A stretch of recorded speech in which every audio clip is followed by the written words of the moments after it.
Bonjour, ici Clément Koulibaly, j'espère que vous allez bien.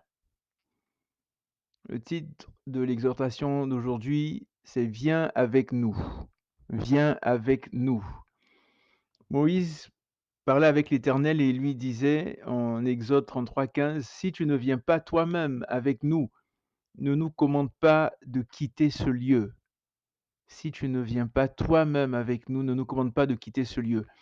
Vous savez, une des choses primordiales pour Moïse était la présence de Dieu. Est-ce le cas pour nous? Rien d'autre ne comptait pour lui. Moïse avait compris que sans l'Éternel, tout ce qu'il entreprendrait serait voué à l'échec. À ce passage-là qui dit en Ésaïe 46:10, j'annonce dès le commencement ce qui doit arriver et longtemps d'avance ce qui n'est pas encore accompli. C'est l'Éternel qui parle. Je dis mes arrêts quand subsisteront et j'exécuterai toute ma volonté. Il dit, j'annonce dès le commencement ce qui doit arriver et longtemps d'avance ce qui n'est pas encore accompli. On a le Seigneur Jésus aussi en Jean 15, verset 5 qui pouvait dire, sans moi, vous ne pouvez rien faire. Sans moi, vous ne pouvez rien faire. Donc, à l'exemple de Moïse, est-ce que nous essayons, ou contrairement à Moïse, est-ce que nous essayons de faire des choses sans le Seigneur, sans l'Éternel, par nos propres forces, sans être conscients que nous fonçons tout droit vers un mur? Vous savez, parfois nous sommes tellement omnibulés, préoccupés, occupés par nos propres plans, nos propres désirs, nos propres affaires que nous perdons complètement de vue l'importance d'avoir la présence de Dieu avec nous, d'avoir le Seigneur avec nous. Vous savez, avec Dieu, c'est le succès assuré, peu importe les situations, peu importe les moments difficiles. Le fait qu'il soit avec nous, il y a quelqu'un qui pouvait dire, je préfère être en enfer avec Dieu qu'au ciel sans Dieu. La présence de Dieu. Sommes-nous conscients de ce qu'est la présence de Dieu? Vous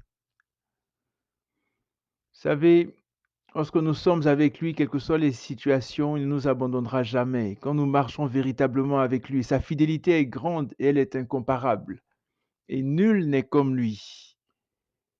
Quel que soit ce qu'on veut faire, ce qu'il nous dit d'accomplir, faisons tout comme Moïse pour qu'il vienne avec nous, pour qu'il soit avec nous. Recherchons sa présence, que nous puissions dire, Seigneur, si tu n'es pas dedans, si tu n'es pas avec moi, Seigneur, je ne bouge pas, je veux pas aller de l'avant, je veux pas avancer, je veux que tu sois avec moi.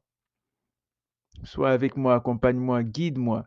Vous savez, nous en ressortirons heureux, vainqueurs, restaurés et nous atteindrons certains buts qui deviendront avec le temps nos buts. En Proverbe 19, 21, il est dit par exemple que l'homme fait des projets, mais ce sont les desseins de l'Éternel qui s'accomplissent. Donc c'est important de prier et de demander au Seigneur de faire en sorte que ces desseins deviennent nos projets et que nous puissions nous allier. Pas que Dieu fasse le contraire et que lui vienne pour rentrer dans nos projets, dans nos desseins, mais que nous puissions rentrer dans ces desseins, comme le Seigneur Jésus pouvait le dire. Oui, Seigneur, non pas ma volonté, mais ta volonté. Est-ce qu'on recherche constamment la volonté de Dieu? Est-ce qu'on recherche ce qui lui plaît? Est-ce qu'on recherche à marcher avec lui? Est-ce qu'on prend du temps dans sa présence, dans sa parole? Est-ce qu'on le recherche véritablement?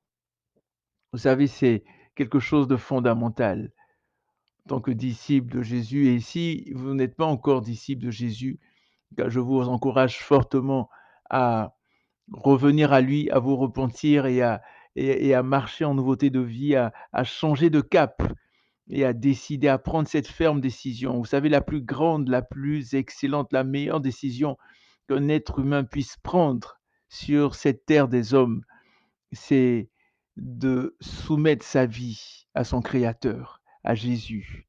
Et si ce n'est pas encore le cas, je vous encourage à le faire. Donc portez-vous bien, que Dieu vous bénisse et surtout n'oubliez pas, dans ces temps de troubles, dans ces moments que nous vivons, que Jésus revient très, très bientôt. Et merci pour votre écoute, pour votre fidélité et à la prochaine.